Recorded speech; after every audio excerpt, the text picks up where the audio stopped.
से आकर हमारे इस तोरपा प्रखंड उखड़ी मंडी पंचायत के खितियारों को जगा रहे हैं। धन्यवाद चमरा मुंडा जी। हेलो, आज के आम सभा के माध्यम से जो ग्राम ईचा के बाजारटाण के बगल में जो आप सभी उपस्थित हैं एवं मंच पर आए दूर दराज से एवं यहाँ के जो भी पदाधिकारी हैं, आप सबों को मेरे तरफ से बहुत बहुत धन्यवाद। बहुत दिन के बाद में मुझे इस मंच पर बोलने की आज्ञा मिली है। मैं इस भूमि ज्योतक में 2016 से हमारे बड़े भाई के माध्यम से भूमि ज्योतक खितियार काश्तकार के काम में जुड़े हुए हैं।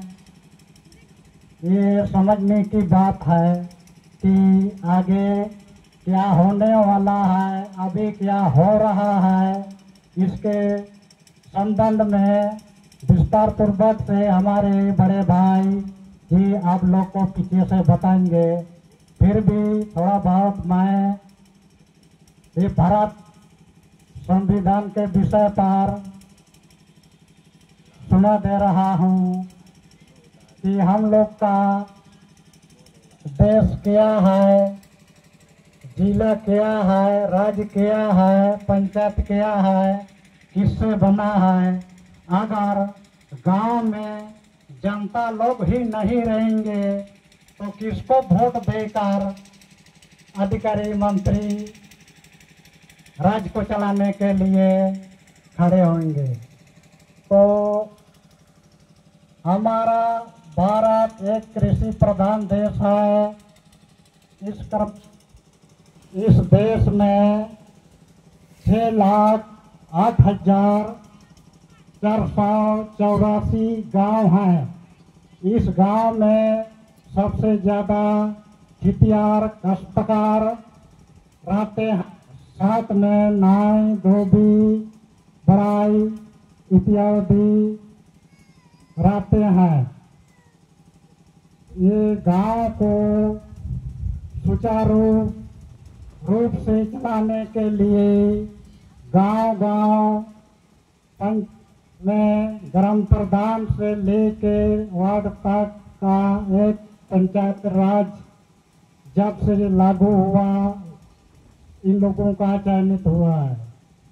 तो इस क्रम को देखते हुए जितने भी गांव से लेके सरकारी अधिकारों तक ये आवाज़ को पहुंचाने के लिए हमारे बड़े भाई मौजूद हैं। इसमें वार्ड से लेके मुखिया तक कम से कम अपना विचार स्वभाव को बढ़ाने के लिए हमारे बड़े भाई से भेंट करा के जो भी गतिविधि आगे आने वाले आपद विपद को बचाने के लिए आप लोग को समझौता देंगे। धन्यवाद।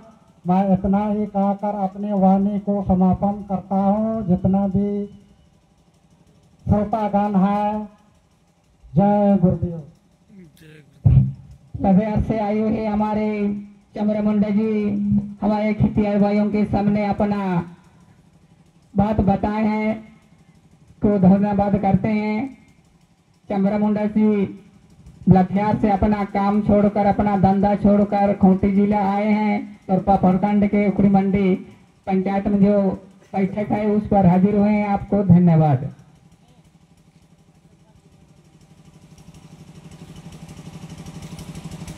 अब हम लोग सभा को आगे बढ़ाएंगे।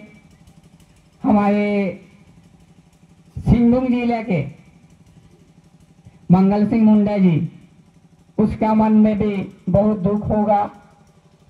सिंहभूम जिला से आए हुए मंगल सिंह मुंडा जी को भी आग्रह करेंगे वो भी अपना खितियार भाइयों को, खितियारों के हित के लिए 2 शब्द बताएंगे। मंगल मुंडा जी। धन्यवाद।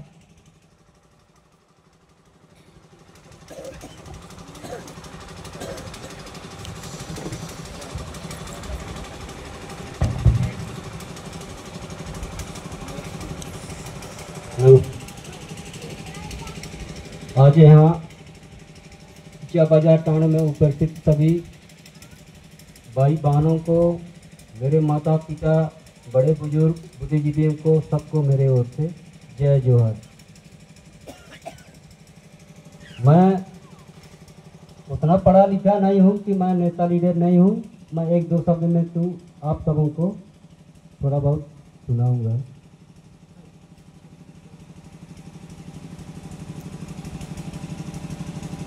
भारतीय संविधान के अनुसार हमारा देश क्या है?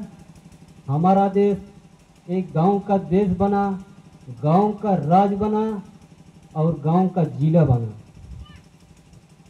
आखिर देश, राज, जिला क्यों बना?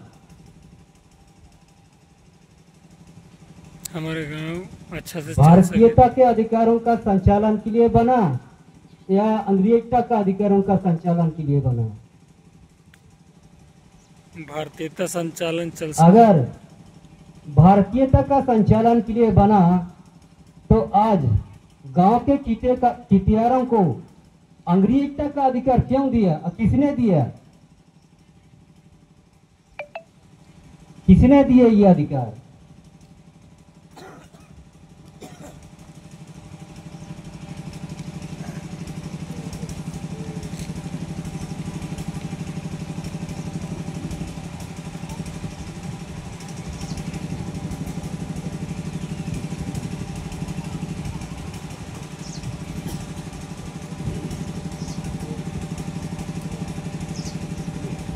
भारतीय संविधान के अनुसार माना गया है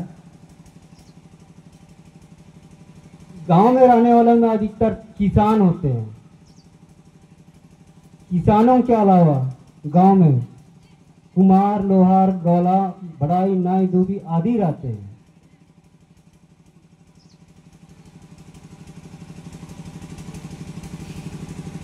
भारतीय संविधान ने ये तो नहीं कहा कि गांव में हिंदू, मुस्लिम, सिख, ईसाई रहते हैं। ये तो नहीं कहा।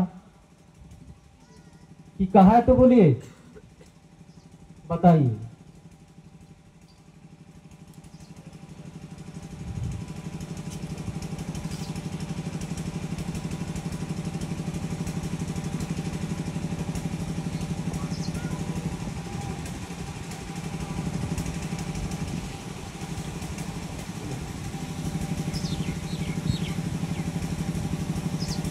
भारतीय संविधान ने गांव में रहने वालों में अधिकतर हिंदू, मुस्लिम, सिख, ईसाई रहते, ये तो नहीं कहा।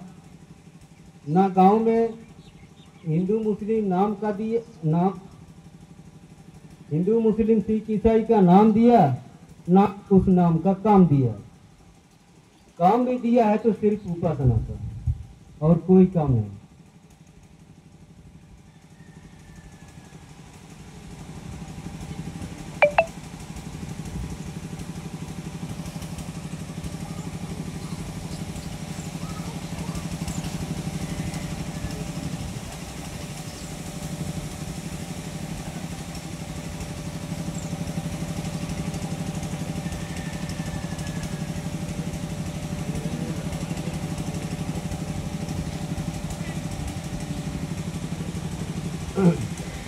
आज हमारे राज्य व्यवस्था के अगुकारों ने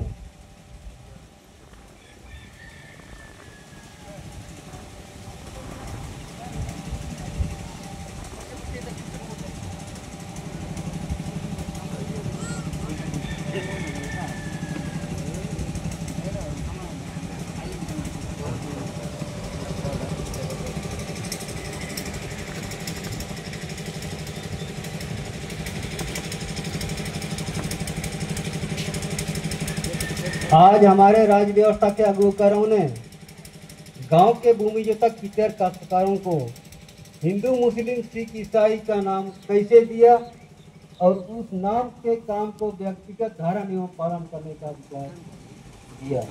ये तो भारतीय संविधान का उल्लंघन है।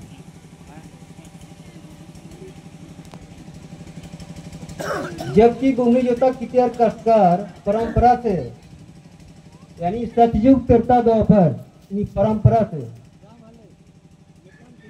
प्रकृति के अधिकारों का प्रयोग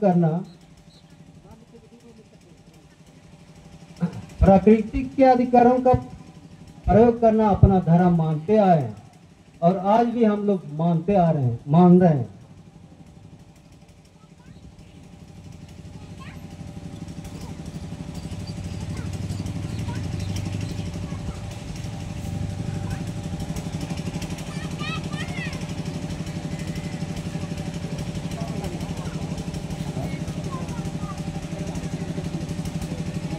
बस इन्हीं शब्दों पर मैं अपना वाणी को यहीं पर विराम करता हूँ। फिर से आप सबों को जय जोहार। जय। हमारे पश्चिम सिंहभूम से आए मंगल सिंह मुंडा को इस सभा मंच की ओर से धन्यवाद देते हैं। वो ये बताया कि भारत, ये जो भारत देश है किसका देश है? उसने बताया कि गांव का देश है। गांव में अधिकतर कौन रहते हैं? किसान। खेती करने वाला को किसान कहते हैं। इसलिए बोला कि अधिकतर गांव में कौन रहते हैं? किसान भाई, जो खेती करके अनाज उपजा करके चींटी से लेकर बड़े बड़े मंत्रियों तक का जीविका चलाते हैं, ये किसान है। और उसने ये भी कहा कि किसानों के अलावा कुम्हार, नाई, धोबी, बढ़ाई और आदि आदि भी रहते हैं, किंतु खेतियार अधिकतर रहते हैं, ये भी बताया। और ये भी बताया कि गांव में हिंदू, मुस्लिम, सिख, ईसाई ये कहां से पैदा हुए? इसका जन्म कौन किया? भारत का संविधान तो ये नहीं कह रहा है कि गांव में हिंदू रहते हैं, मुस्लिम रहते हैं, ईसाई रहते हैं, ये तो संविधान नहीं कहा। लेकिन कौन जन्म दिया है भाई? और हम सभी खेतियार भाई, आज हम हिंदू हैं, हम मुस्लिम हैं, हम ईसाई हैं, इस तरह से साबित करते हैं। अपनी जन्म स्थान को छोड़कर हम ईसाई हो गए, हिंदू हो गए, मुस्लिम हो गए, अपनी जन्म स्थान को छोड़ दिए। अगर जन्म स्थान छोड़ दिए तो जन्म स्थान द्वारा प्राप्त अधिकार को कैसे मिलेगा? हम सबको सोचना है। हमारे मंगल मुंडा जी ये चीज बताए हैं और ये भी बताए हैं कि हिंदू, मुस्लिम, सिख, ईसाई संविधान की ओर से सिर्फ एक अधिकार मिला है। वो कौन सा अधिकार है? उपासना। उपासना का अधिकार। कहीं मंदिर में उपासना कीजिए, तो कहीं 4 जम उपासना कीजिए, तो कहीं पेड़ के नीचे सरना में उपासना कीजिए। क्या खेतियार काश्तकार भाई बहन चर्च में, मंदिर में, पेड़ के नीचे सरना में उपासना करने से चींटी से लेकर मंत्रियों तक का पेट हम लोग पला सकते हैं? नहीं। हम सभी लोग को सोचना है। ये धीरे धीरे मुख्य चीज निकल जाएगा यहाँ पर।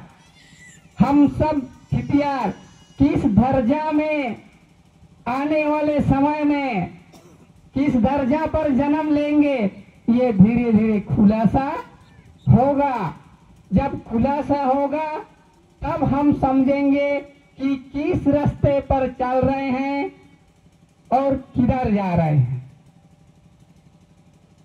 हम सबको सोचना है, विचारना है। भाइयों एवं बहनों, ये बैठक उकड़ी मंडी पंचायत के इचा गांव में बोंजेता खितियार काश्तकार संगठन द्वारा काश्तकारों के हित के लिए रखी गई है। ये पंचायती स्तरीय बैठक है। इसके बाद प्रखंड स्तरीय बैठक भी होगी। इसके बाद जिला स्तरीय बैठक भी होगी। इसके बाद राज्य स्तरीय बैठक भी होगी।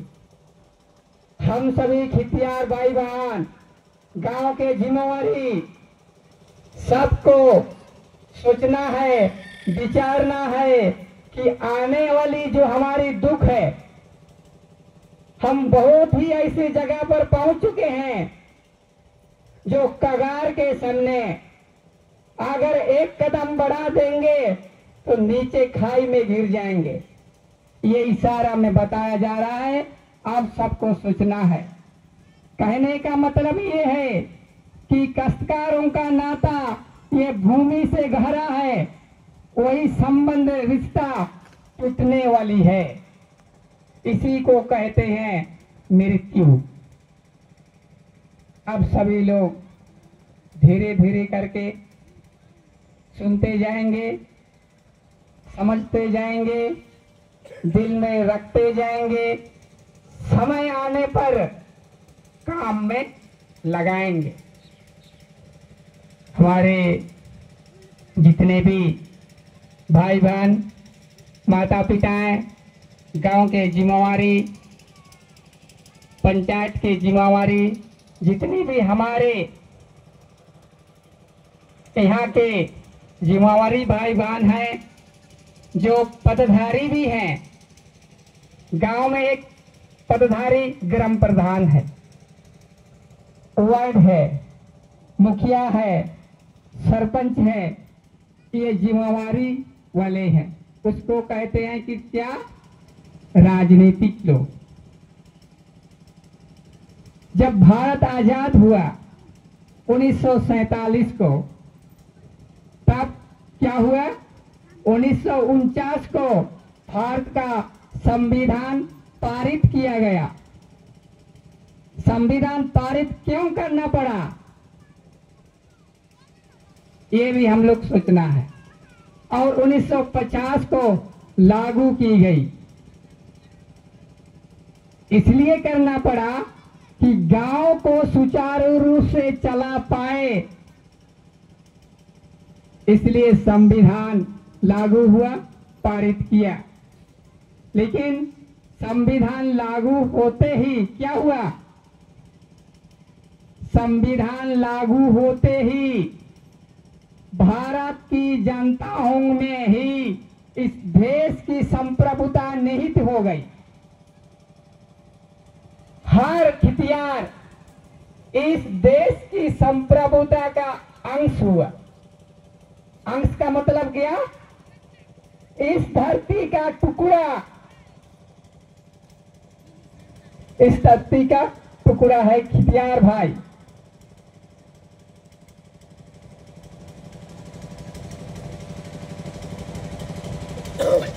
इसी कारण से संविधान पारित करना पड़ा और लागू करना पड़ा।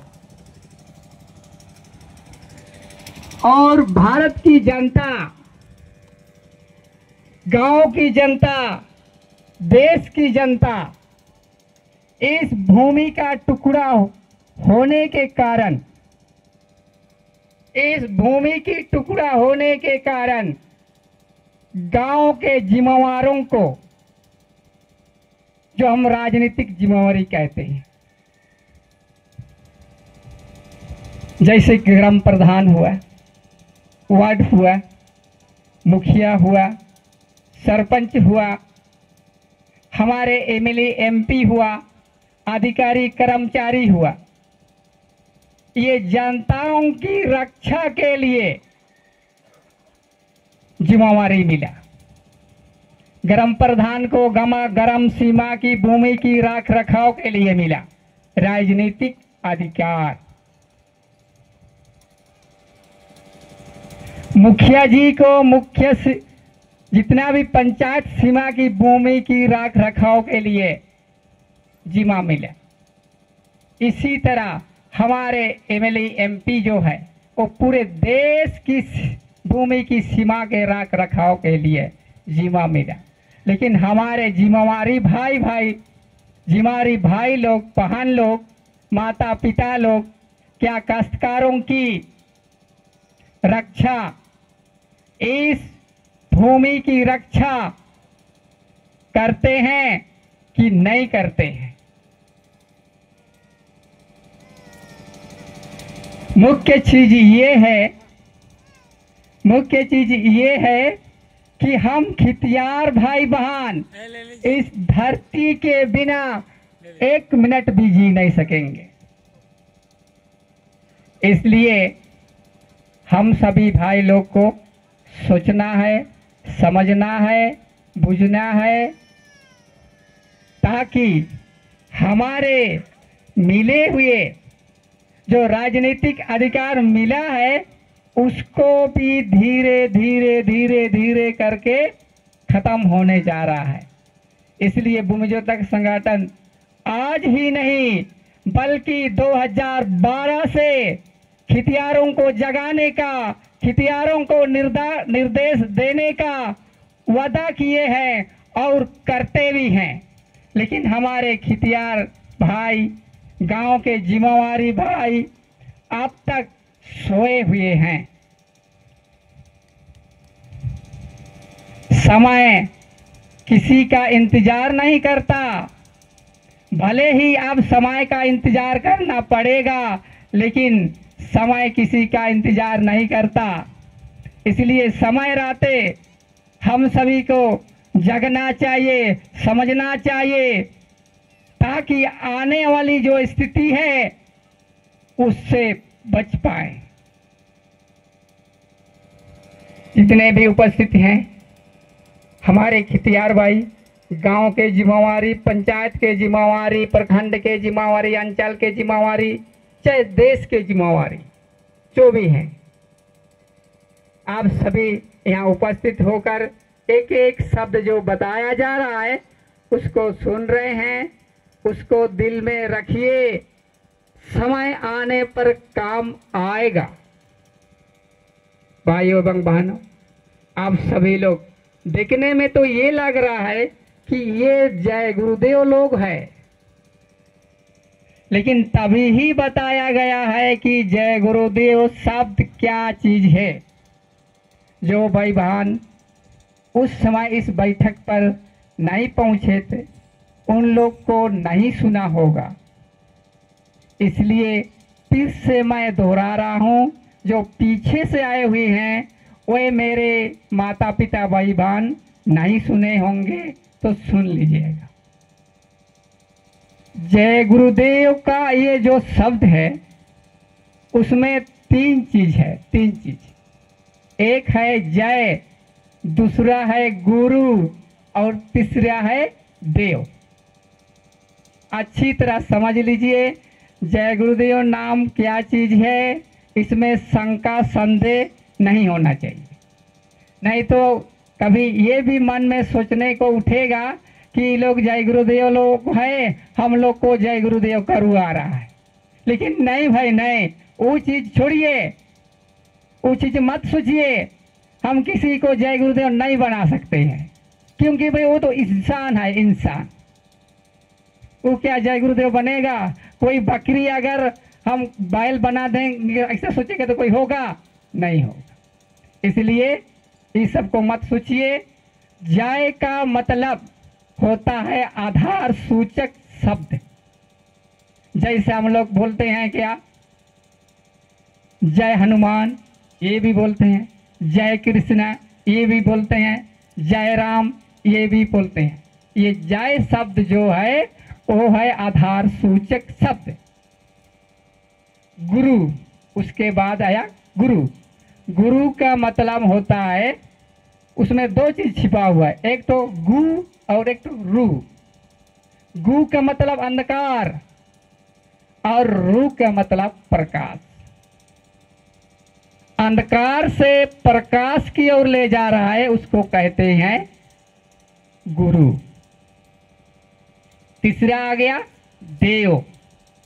देव का मतलब क्या? देवता, देने वाला दाता, जो आपको हमको सबको दे रहा है और बदले में कुछ नहीं ले रहा है, उसको कहते हैं देवता। जैसे ये धरती देवता जो हम सबको सब कुछ दे रहा है और बदले में कुछ नहीं ले रहा है, उसको कहते हैं देवता। वो हो गया आपका पहला देवता। दूसरा देवता कौन है? सूरज देवता, जो हम सभी लोग को रोशनी देता है, रोशनी, और बदले में कुछ नहीं लेता है, कुछ भी नहीं। और तीसरा देवता कौन है? चंद्र देवता।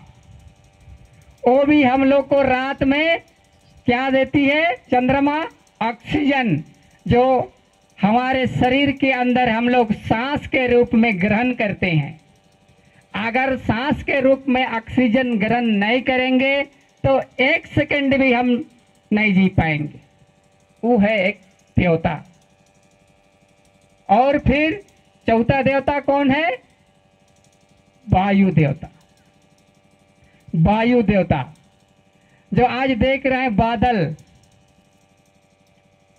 वायु के द्वारा आ रहा है, बिना वायु का आएगा नहीं, वायु के द्वारा आ रहा है। और पांचवा देवता कौन है? जल देवता। जल यानी पानी, जो बारिश होती है। अगर पानी हम लोग के सामने ना रहे तो क्या हम जी पाएंगे? क्या पेड़ पौधे जो जितने भी खेती लगाए हैं क्या जिएगा कि मरेगा? तो ये पांच देवता, पांचों देवता मिलकर ये बना है नाम। क्या नाम? जय गुरुदेव नाम। तो इसमें शंका करने की कोई जरूरी नहीं है। क्या हम उस देवता को हमसे दूर हो जाए तो क्या हम सब जीवित रहेंगे? हमसे धरती चला गया, हमसे सूरज चला गया, हमसे चंद्रमा चली गई, हमसे वायु चला गया, हमसे पानी चला गया, तो हम जिएंगे? आप सभी जिए। इसलिए इस नाम पर किसी प्रकार की शंका संदेह नहीं करना है और किसी को ना हम जय गुरुदेव बनाएंगे। हम तो चाहते हैं कि खितियार बनाएंगे, खितियार इस धरती का मालिक बनाना चाहते हैं। लेकिन तभी बनेगा, वो जगेगा, समझेगा और प्रकृति के नियम अनुसार रहेगा तो बनेगा, और नहीं उतना नहीं करेगा तो नहीं बनेगा। लेकिन हम कहते हैं कि सभी, चाहे हिंदू हो, चाहे मुस्लिम हो, चाहे सिख हो, चाहे ईसाई हो, चाहे कोई भी हो, लेकिन हम चाहते हैं, काश्तकार बनाना चाहते हैं। क्या आप लोग राजी हैं? बोलिए। काश्तकार बनना कि हिंदू बनना चाहते हैं, ईसाई बनना चाहते हैं? अगर आप हिंदू, मुस्लिम, सिख, ईसाई अगर बनना चाहते हैं तो संविधान के आधार पर, संविधान के अनुसार एक ही अधिकार है, एक ही अधिकार, समझ लीजिए। वो क्या अधिकार? उपासना। ऐसे, हे भगवान, हे भगवान, हे भगवान, हमको खाने के लिए दीजिए, खाने का दीजिए, रहने का दीजिए। क्या ऊपर से आएगा? हाँ, ऊपर से आएगा क्या? नहीं। इसलिए हम सबको सोचना है। इसलिए हिंदू हो, चाहे मुस्लिम हो, चाहे सिख हो, चाहे ईसाई हो, प्रकृति के नियम अनुसार रहेंगे तो बनेगा खितियार। और इस धरती का मालिक है खितियार, क्योंकि चींटी से लेके मंत्रियों तक का ये पेट पलते हैं। पलटे हैं कि नहीं? पालते हैं। हमारे राजनेता भाई लोग जो एमएलए एमपी है, क्या वो खेती करता है? वो तो पैसा कमाता है, पैसा। पैसा खाएगा क्या? इसलिए हम सभी खितियार लोग बहुत ही महत्व है, बहुत ही महत्व। खितियारों के बिना संसार विनाश। इसलिए हम सबको सोचना है, विचारना है कि हमें करना क्या, रहना कैसे, ये सबको सोचना है। भाइयों एवं बहनों, यहाँ जो एक एक शब्द बताया जा रहा है उस सबको सोचिए, गंभीर से विचार कीजिए। जल्दीबाजी में कोई काम नहीं होता है। आज सोच लीजिए, 2 दिन उसके बारे में विचार कीजिए, तब होगा। जैसे हम लोग खेती करने वाले हैं, आज ही पहली बार जोत देंगे, 1 बार 2 बार 3 बार और रोप देंगे, और 1 दिन जोतेंगे, फिर 5 दिन के बाद जोतेंगे, फिर तीसरा दिन के बाद जोतेंगे और खेती लगाएंगे। किसमें पैदावार ज्यादा होगा, अपने से ही आजमा कर लीजिएगा। भाइयों एवं बहनों, आजादी होने के करीब, आजादी मिलने के बाद कम से कम 75 साल हो गया। 75 साल हो गया। हमारी रक्षा के लिए, गांव की विकास के लिए हमारे बनाए नेता मंत्री लोग पद पर बैठा दिए। 75 वर्ष हो चुका, क्या हम लोग को शांति मिला? हम लोग की रक्षा हुई? अब तक हम लोग का कोई मूल अधिकार नहीं मिला। अगर मिला तो कैसे मिला? किराए पर, किराए पर मिला।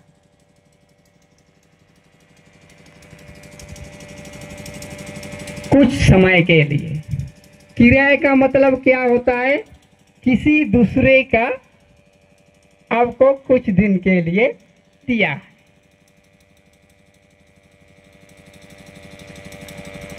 आप सभी लोग इस मंच की ओर से जो बातें बताई जा रही हैं, जल्दीबाजी में समझ में नहीं आएगा, इसलिए विचार करने का समय चाहिए, विचार करने का समय चाहिए। हमारे पूर्वज बहुत ही दिनों से शोषण करते हुए आए हैं, इतिहास में गवाह है। अब सभी लोग जरूर देखे होंगे, जान रहे होंगे कि हमारे पूर्वज लोग कैसे कैसे कष्ट सामना करते हुए यहाँ तक पहुँच गए हैं।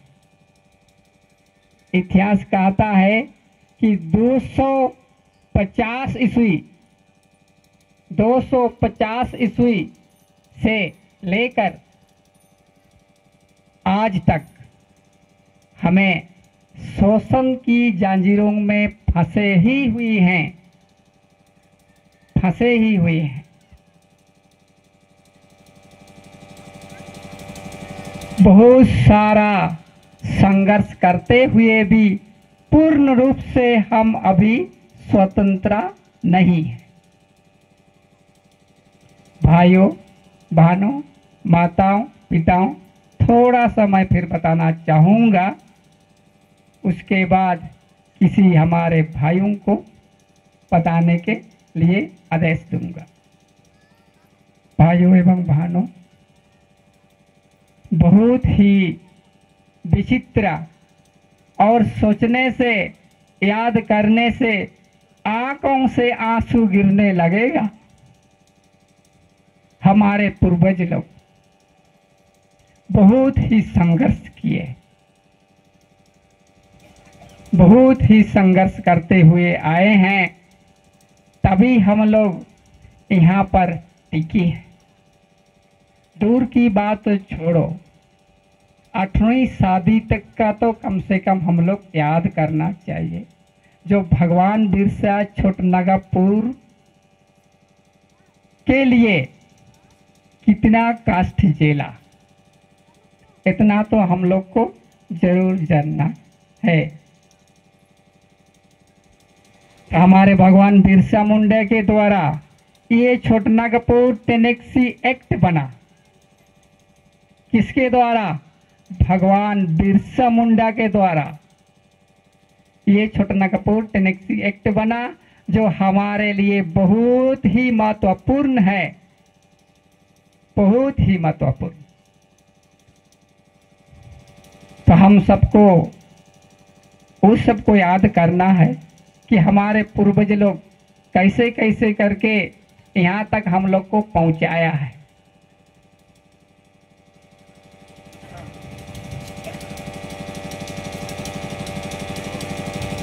बहुत संघर्ष करने के बाद, हम संक्षेप में बोल रहे हैं, बहुत संघर्ष करने के बाद 1921-22 में 1921-22 ईस्वी में आदिवासियों की क्या की खोज की गई?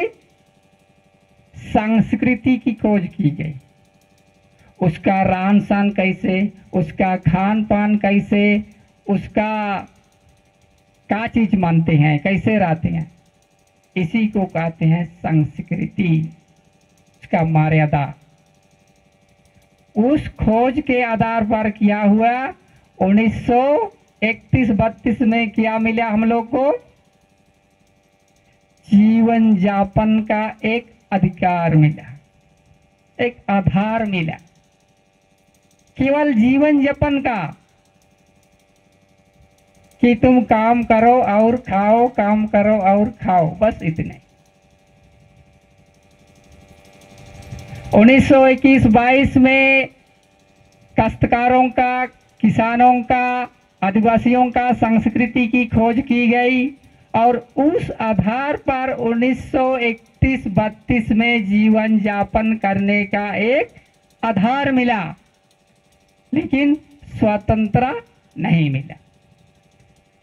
हमारे भगवान बिरसा, महात्मा गांधी, सुभाष चंद्र बोस, डॉक्टर राजेंद्र प्रसाद आदि आदि लोगों के द्वारा कठिन से कठिन संघर्ष करके 1947 को आजादी तो मिली, लेकिन मुख्य चीज नहीं मिली है अब तक, हमारे बीच में वो मौजूद है। उसी को पाने के लिए, उसी को प्राप्त करने के लिए ये भूमिजोतक संगठन खितियारों के हित के लिए ये काम कर रही है।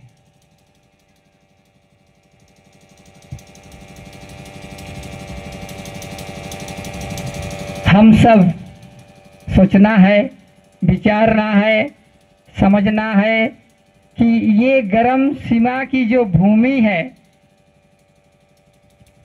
एक सीट भी कहा जाता है, कौन कौन बोला गांव में तो 2 सीट, 3 सीट, 4 सीट, 5 सीट भी हो सकता है। उसके सीट के अंदर गांव के लोगों का ये किसका, ये किसका, ये किसका, ये खतियान में लिखा हुआ रहता है। लेकिन उस खतियान में जो आपका नाम, हमारे पूर्वज का नाम तो जरूर है, और उसी के बल पर हम लोग खेती कर रहे हैं। अगर उस खतियान पर हमारे पूर्वजों का नाम अगर ना रहे तो उस खेत को खेती करने का अधिकार नहीं है। तो 31-32 में जो हम लोग का 1931-32 में जो हम लोग का खतियान मिला है, क्या हुआ हम लोग के लिए महत्वपूर्ण है या नहीं? बोलिए। वो है, हम लोग को मिला है ये किराए पर, किराए। कितने दिन के लिए मिला है? 100 वर्ष, 100 वर्ष के लिए मिला है। अब गिनिए 1931-32 से 100 वर्ष कहां तक में पहुंचता है। उसके बाद हम क्या करना है? 1931-32 से अगर हम गिनेंगे तो 2031-32 में 100 वर्ष हो जाएगा। किराया में जो दिया हुआ संपत्ति खत्म हो जाएगा। जितना दिन का जो आपको दिया है वो समय पूरा हो जाएगा। उसके बाद हम क्या करेंगे? आगे के लिए अगर हम नहीं बनाएंगे, नहीं कुछ करेंगे तो आगे हमारे बाल बच्चे के लिए भविष्य के का जीवन क्या होगा? हम तो आज है कल चला जाएंगे, हो सकता है 2032 भी नहीं पहुंचेंगे। लेकिन मेरा छोटा सा बच्चा है, क्या वो 5-10 साल में गुजर जाएगा? नहीं। उसके लिए सोचना है। भगवान बिरसा मुंडा अपने लिए नहीं कुछ किया, अगला पीढ़ी के लिए किया। इसी तरह हम सभी खितियार भाई बहनों को भी सोचना है कि अगला पीढ़ी के लिए हमें करना है। और ये काम कोई नेता, लीडर, एमएलए, एमपीओं से होने वाला नहीं है। उसके पास ये बल नहीं है, शक्ति नहीं है। केवल शक्ति है खितियारों के पास, उसके अलावा किसी के पास नहीं है। अगर होता, उसके पास बल होता, उसके पास शक्ति होती तो अब तक काम करता, लेकिन उसमें नहीं है। खितियारों के पास जितना बल है, शक्ति है, उसके अलावा किसी के पास नहीं है। जब तक खितियार नहीं उठेंगे, नहीं जगेंगे, अपनी अस्तित्व को नहीं पकड़ेंगे, प्रकृति के नियम अनुसार नहीं चलेंगे तो ये काम होने वाला नहीं है। इसलिए हमारे खितियार भाई बहन, गांव के जिम्मेवारी भाई बहन, आप सभी लोग उतना ही सोइए। अब जगना है, आगे कदम बढ़ाना है। और ये भूमि जोता खितियार का संगठन वादा के साथ बोलेंगे, वादा के साथ कहेंगे, अगर खितियार भाई बहन प्रकृति के नियम अनुसार रहेंगे, उसके मर्यादा पर चलेंगे तो निश्चित ही है कि आप सभी लोग इस धरती का मालिक बनेंगे। ये चाहता है। इसलिए भाई बहन लोग, आप सभी को चिंतन कीजिए, सोचिए, विचारिए, आपस में उसके बारे में चर्चा कीजिए। गांव में जो एक आदमी आए हैं, चाहे कोई गांव से 2 आदमी आए हैं, चाहे 1, 4, 5 जो भी आए, लेकिन गांव में उसका चर्चा कीजिए कि भूमजोतक खितियार काश्तकार संगठन ये चीज बोल रहा है। अगर समझने की कोशिश करोगे तो हमारे पास आइए, इससे और ही आगे बताया जाएगा। लेकिन क्या? प्रकृति के नियम अनुसार चलना पड़ेगा। अगर आपको प्यास लगा है और कुएं के पास गए, अगर बाल्टी का जरिया नहीं लीजिएगा तो क्या कुआं से पानी अपने से आएगा? आपको बाल्टी और राशि का जरिया पकड़ना ही पड़ेगा, नहीं तो प्यासा प्यासा स्वर्ग। इसलिए भाइयों एवं बहनों, हम इतना ही बोलकर अपनी तरफ से जो वाणी आप लोगों के सामने बरसाए हैं, कहे हैं, यहीं तक हम समाप्त करेंगे और हमारे भाई लोग को फिर आदेश देंगे।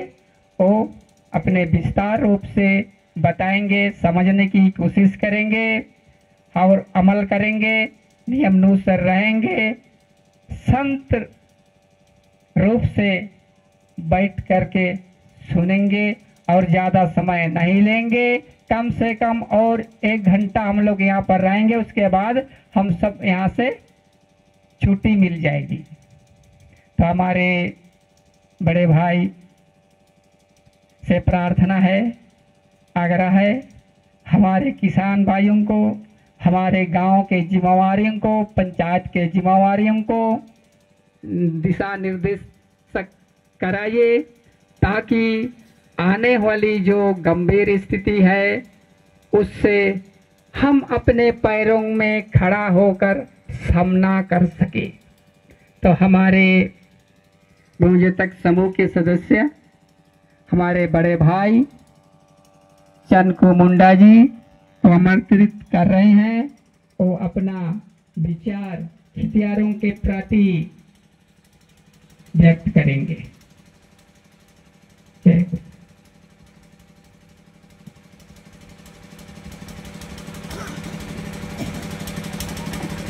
जय गुरुदेव। जय हमारे पोखरीमढ़ी पंचायत के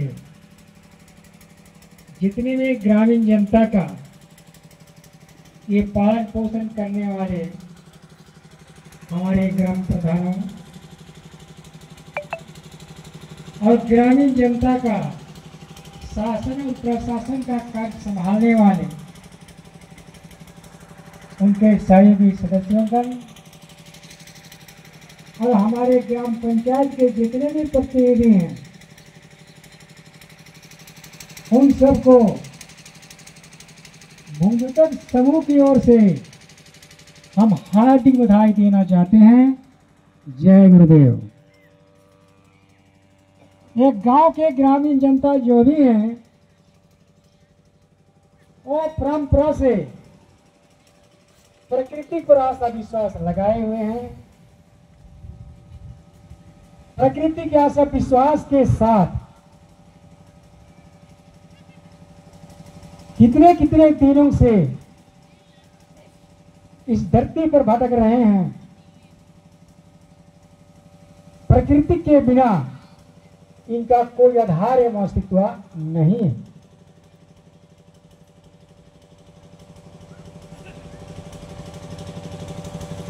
हमारे गांव का जो भी ग्रामीण जनता जो है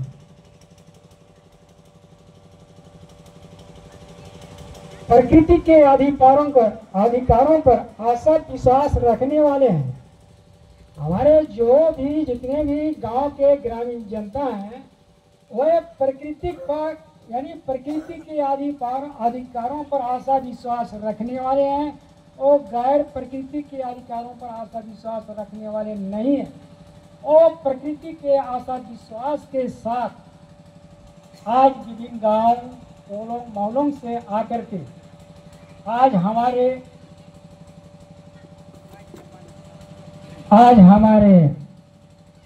पोखरीमढ़ी पंचायत के ग्राम ईचा बाजार टाड़ के बगल में अपना हाथ और रोजगार के लिए आए हुए हैं।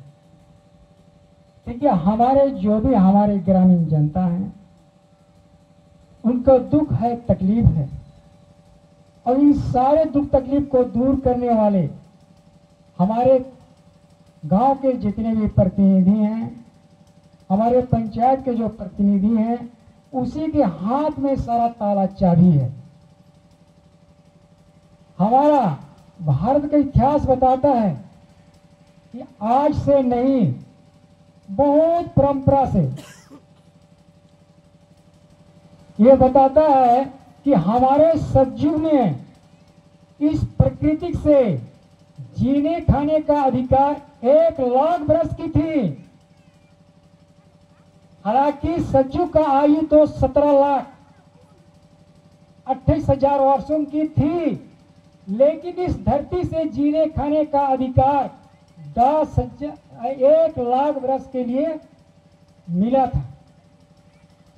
लेकिन हमारे राजनीतिक जिम्मेदारियों ने इस प्रकृति के अधिकारों को नहीं माना, तो प्रकृति से जीने खाने का हक अधिकार 10,000 वर्ष तक रहा और 90,000 वर्ष उन्होंने समाप्त कर दिया। बचा 10,000 वर्ष। त्रेता युग आया। त्रेता के लोगों को इस प्रकृति से जीने खाने का अधिकार 10,000 वर्षों के लिए मिला। लेकिन त्रेता युग के जितने भी हमारे राजनीतिक जिम्मेदारी थे, उन्होंने प्रकृति के अधिकारों को नहीं माना, तो प्रकृति से जीने खाने का अधिकार तीर्था के लोगों को 1000 वर्ष तक रहा। उन्होंने 9000 वर्ष खत्म कर दिया। फिर द्वापर आया। द्वापर के लोगों को इस प्रकृति से जीने खाने का हक अधिकार आपको 100 वर्ष तक रहा। द्वापर के युग में भी हमारे जो भी राजनीतिक जिम्मेदारी थे, उन्होंने ये प्रकृति के अधिकारों को नहीं माना, तो 100 वर्ष होते होते उनका भी अधिकार खत्म हो गया। 900 वर्ष ऐसे ही चला गया। हमने ये प्रकृति के नियमों को ना मानने के कारण हमने अपना अस्तित्व को आस्ते आस्ते हम खत्म करते जा रहे हैं। अब द्वापर के बाद आया कलयुग। कलयुग में तो हमारा कोई अधिकार नहीं रहा। कलयुग में तो हमारा कोई अधिकार नहीं। हमारा भारत का इतिहास बताता है कि 250 ईस्वी के आते आते हमारे दक्षिण भारत में गुप्तों के शासन काल से प्राकृतिक और गैर प्राकृतिक पर संघर्ष आरंभ हुआ। जैसे जैसे प्रकृति के अधिकारों का पतन होते गया, वैसे वैसे मानव चरित्र का भी पतन हो गया। अंग्रेजों के शासन काल तक आते आते प्रकृति के अधिकारों और मानव चरित्र का पतन हो जाने के कारण मानव समाज और देश को भयंकर परिणाम भुगतना पड़ा। मानव समाज और देश की जो व्यवस्थाएं थी, चाहे वो धार्मिक व्यवस्था हो, चाहे वो सामाजिक व्यवस्था हो, चाहे राजनीतिक व्यवस्था हो, चाहे खान पान की व्यवस्था हो, वो सारी व्यवस्थाएं जो नष्ट भ्रष्ट होकर के समाप्त हो गया। भारत में प्रकृति के अधिकारों और मानव समाज के अधिकारों का कोई नमो निशान नहीं रहा। यह भारत का इतिहास बताता है। मानव समाज और देश के भयंकर कष्टों और दुखों को देख करके 18वीं सदी में इस भारत भूमि पर महान आत्माओं का उद्गलन हुआ। जैसे कि हम लोग जानते हैं कि हमारे छोटनागपुर में भूरिसा उद्गलन कहते हैं। 18वीं सदी में महान आत्माओं का उद्गलन हुआ। उस उद्गलन के तहत 1922-23 ईस्वी में मानव सभ्यता और संस्कृति की खोज हुई और उस खोज के आधार पर 1931-32 में जीवन यापन के लिए मानव अधिकार तो मिला, लेकिन स्वतंत्र अधिकार नहीं मिला। स्वतंत्र अधिकार के लिए महात्मा गांधी ने अपनी अनुयायी पंडित जवाहरलाल नेहरू, डॉक्टर राजेंद्र प्रसाद, सुभाष चंद्र बोस ऐसे अनुयायियों को स्वतंत्र अधिकार के लिए ललकारा और कठिन संघर्ष करके उन्होंने 1947 को प्रकृति के अधिकारों को प्रयोग करने का आजादी दी। आजादी मिलने पर 1949 को भारत का संविधान पारित हुआ और 1950 को लागू हुआ। ये भारत का संविधान लागू होते ही क्या हुआ कि भारत की जनता ही में देश की संप्रभुता निहित हो गई। हर नागरिक इस देश की संप्रभुता का अंश हुआ, इस भारत भूमि का अंश हुआ, उस प्रभु का अंश हुआ, उस मालिक का अंश हुआ। हर नागरिक इस देश की संप्रभुता का अंश हुआ। संप्रभुता का अंश होते ही हमारा देश क्या बना? ये संप्रभुता का अंश होते ही हमारा देश गांव का देश बना, हमारा राज गांव का राज बना, हमारा जिला गांव का जिला बना। अब ये हमको सोचना है कि गांव में रहने वाले कौन हैं और देश में, राज में, जिला में रहने वाले कौन हैं और देश में, राज में, जिला में रहने वाले का काम क्या है और गांव में रहने वाले का काम क्या है, ये हमें समझना चाहिए। ये देश, राज और जिला क्यों बना, ये भी हमको समझना चाहिए। भारतीय संविधान के अनुसार माना गया कि हमारे देश में मंत्री और अधिकारी कर्मचारी लोग रहते हैं, उसी प्रकार गांव में रहने वाला अधिकतर किसान होते हैं। किसानों के अलावा कुम्हार होते हैं, लोहार होते हैं, बड़ाई होते हैं, नाई होते हैं, धोबी होते हैं, ब्राह्मण होते हैं, क्षत्रिय होते हैं। ये कामों की जतियां बांध दी,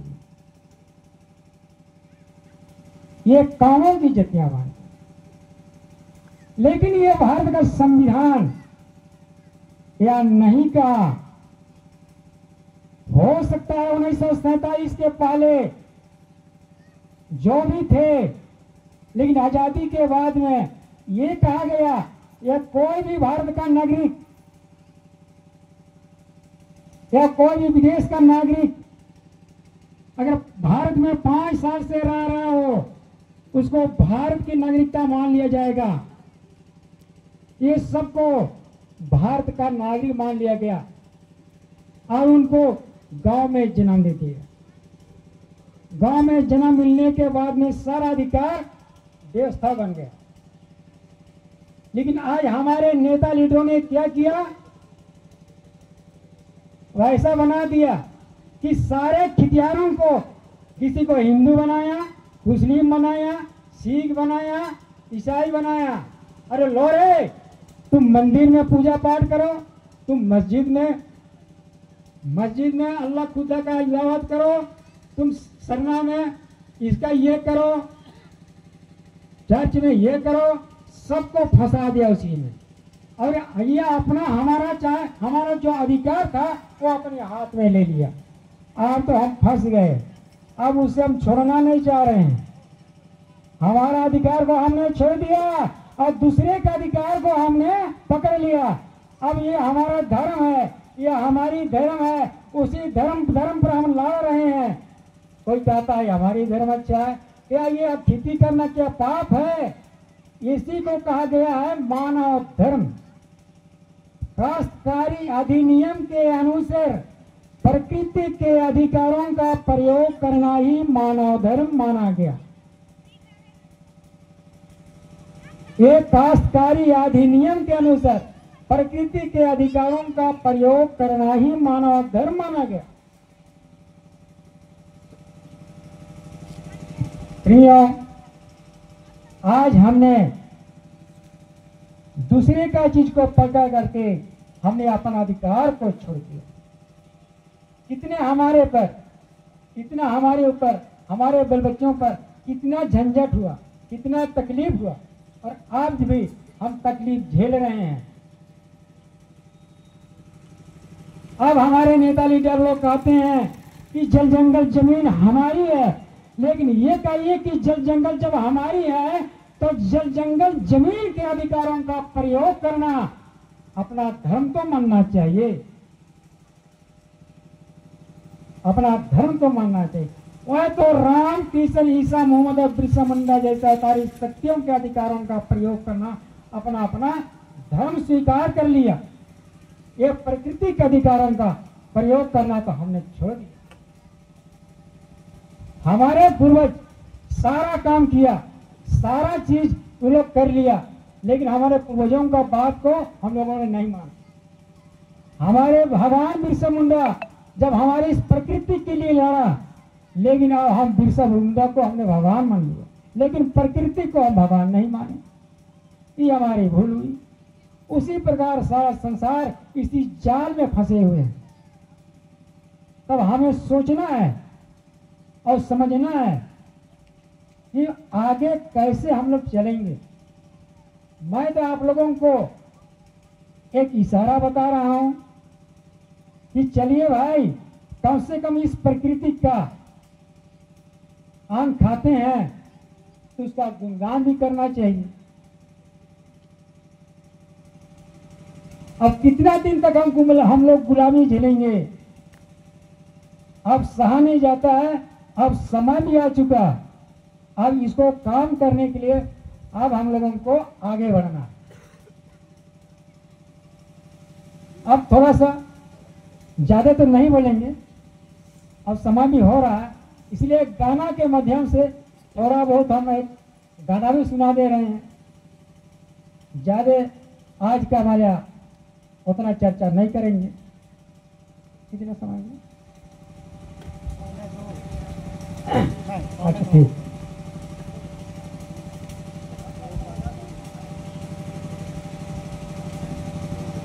अच्छा ठीक है, कब से गाना के रूप में हम आप लोगों को सुना दे रहे हैं, तो उसको ग्रहण कीजिएगा। जय गुरुदेव। ये भूमि जोत को, ये भूमि जोत को, तेरे तदबर में पोलो भीलोंग ने लहराया धर्म का झंडा। हे भूमि जोत को, ये कली युग में ये ले लो अपना हाथ में धर्म का झंडा। 1949 को, 1949 को धर्म के विनाश का कारण बना। हे भूमि जोत को, ये भूमि जोत को, अब ये कली युग में हे ले लो अपना हाथ में धर्म का झंडा। 1949 को, 1949 को धर्म के विनाश का कारण बना। ये भूमि जोत को, अब ये ले लो अपना हाथ में धर्म का झंडा। 1952 से संतों की बानी खुल गई और अमृत की वर्षा होती रही। 2012 तक, 2012 तक जीवन का सम्मान बना और जीने का सारा मिलता रहा। ए भूमि जोत को, अब ये कली युग में हे ले लो अपना हाथ में धर्म का झंडा। 1952 से, 1952 से संतों की वाणी खुल गई और अमृत की वर्षा होती रही। 2012 तक, 2012 तक जीवन का सम्मान बना और जीने का सारा मिलता रहा। ये भूमि जोत को, अब ये कली युग में ले लो अपना हाथ में धर्म का झंडा। 2013 से, 2013 से जब संत महात्मा चुप हुए, कुदरत का नजारा होने लगा। कुदरत के नजारे में प्यारे सतगुरु का सारा होगा। अब भी जागो दुनिया वाले, गफलत का नींद को जल्द त्यागो। हम सब इसको समझ तब पाएंगे, एक खुला इशारा होगा। हम सब इसको समझ तब पाएंगे, एक खुला इशारा होगा।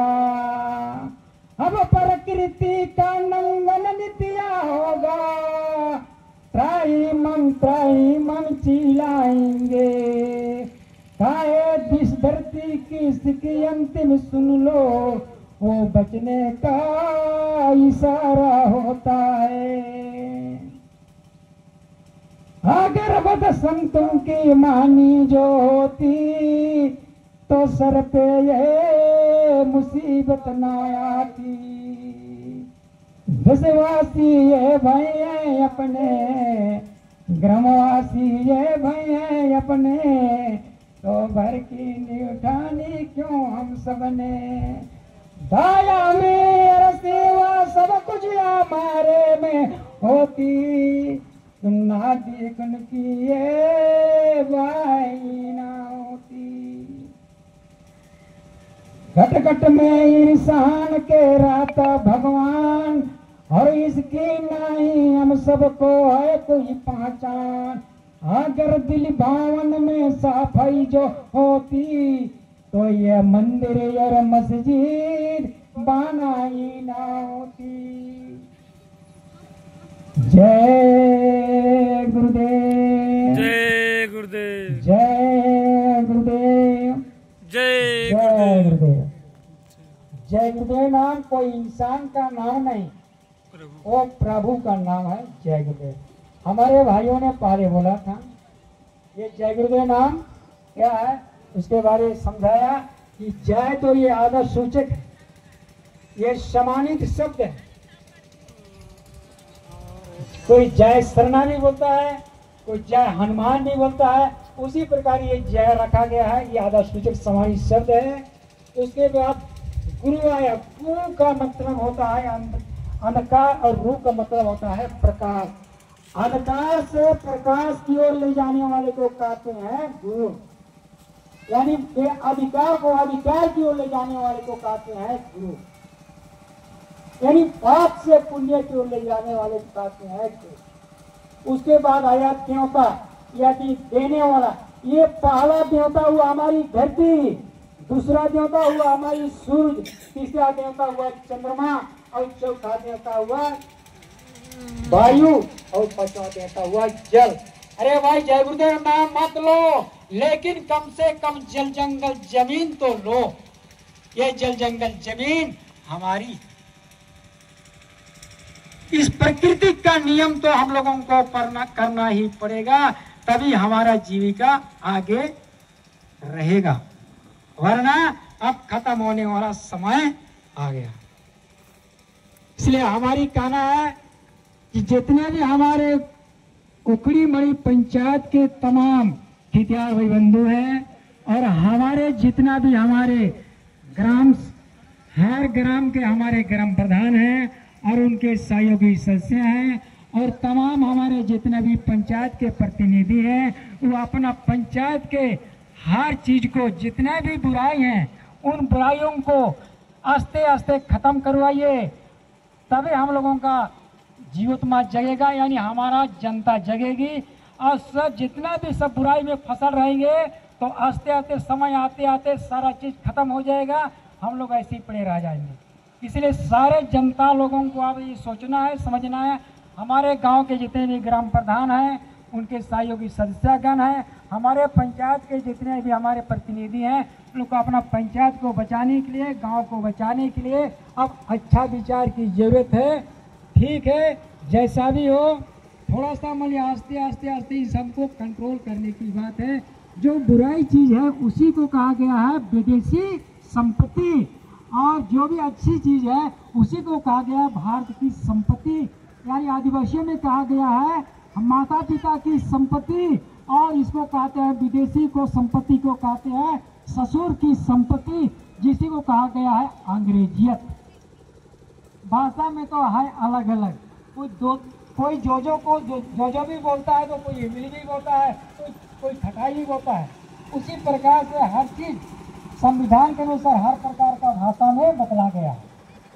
अब हम लोग को माता पिता की संपत्ति पर रहना है, चलो भाई हमको सास ससुर की संपत्ति पे छोड़ देना है, लेकिन सास ससुर की संपत्ति क्या चीज है और माता पिता की संपत्ति क्या चीज है, हमारा देश का संपत्ति क्या है और विदेश का संपत्ति क्या है, और अंग्रेजियत क्या है और भारतीय क्या है, इन सारे चीजों को हमको समझ करके हमको चलना है, तभी हमारा जनता जगेगी और हमारी गांव को हम अच्छी तरह से दिशा निर्देश हम दे सकेंगे। इसी दिशा निर्देश के लिए तमाम ग्राम प्रधानों को और हमारे जितने भी प्रतिनिधि हैं, वार्ड सदस्य हैं, हमारे मुखिया हैं, ये सारे चीज को हम लोगों ने बुलाया था, लेकिन ये लोग ध्यान नहीं दिया, फुर्सत नहीं मिला, कोई बात नहीं है। लेकिन आस्ते आस्ते जो भी आए हुए हैं उन लोगों को हमारी कहना है कि आगे इन सब चीज़ों को हम लोग को बढ़ाना होगा, तभी हमारा पंचायत बचेगा। एक पंचायत अगर जीत जाएगा, अगर जग जाएगा, तो पूरे जिले को हम लोग खड़ा कर लेंगे। इतना ही आप लोग जग जाइए कि हमारी इस धरती के नियम का पालन कर लो। हमारे पंचायत का जो भी आदमी है, हमारे जनता है, वो पंचायत को अगर खड़ा हो जाएंगे तो पूरा जिला को हम लोग टेकअप कर लेंगे। बस सही है ना? काम होगा ना? ये प्रकृति से बढ़कर कोई नहीं है। हम प्रकृति के हम जीव हैं, कोई इंसान के जीव नहीं। किसी का गुलाम बन करके राज नहीं चाहते हैं। हमको प्रकृति से जी करके हम अपना राज चाहते हैं। ठीक है, इतना ही बोलकर हम आज अपना विराम बंद करता हूँ। जय गुरुदेव, जय गुरुदेव।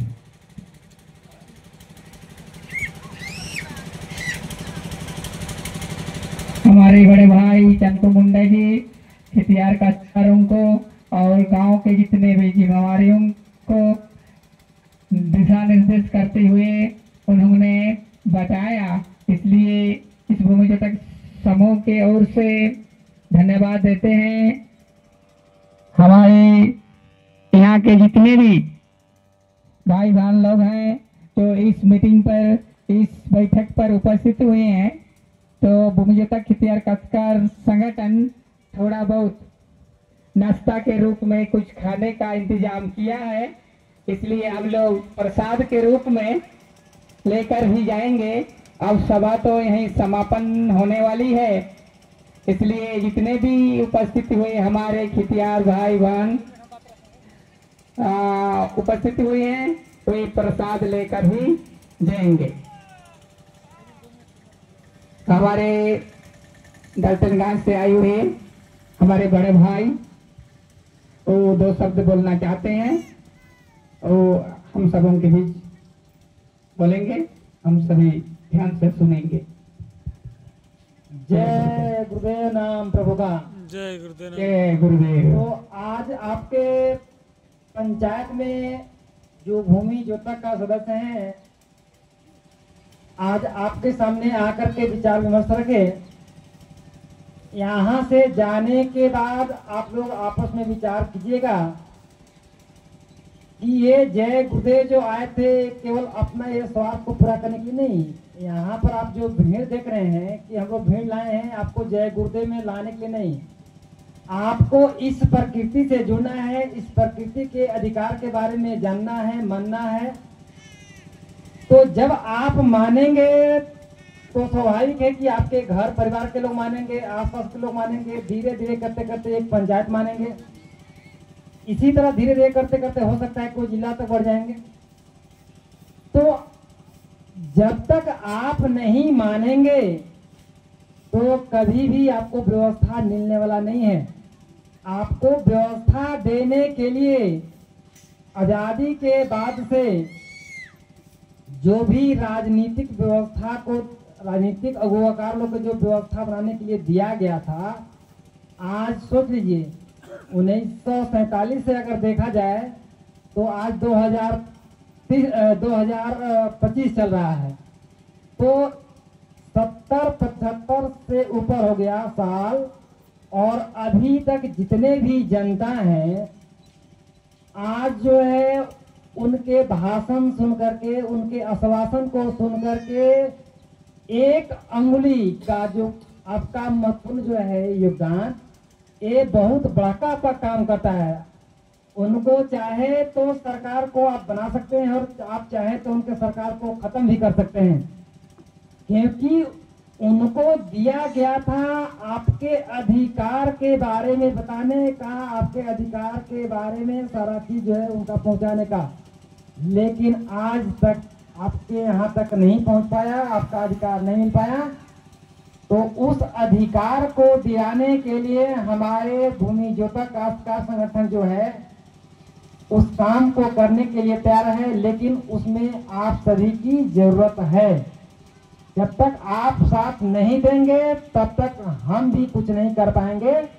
जब आप खड़ा हो जाएंगे तो स्वाभाविक है कि हम सब भारतीयता को लागू कर सकने में सक्षम हो पाएंगे। ज्यादा हम कुछ नहीं कहेंगे, लेकिन आज आप लोग जाएं और इस पे विचार करेंगे तो ही हम लोग आगे कुछ और कर पाएंगे। ठीक, जय उदय नाम प्रभु। जय गुरुदेव नाम प्रभु।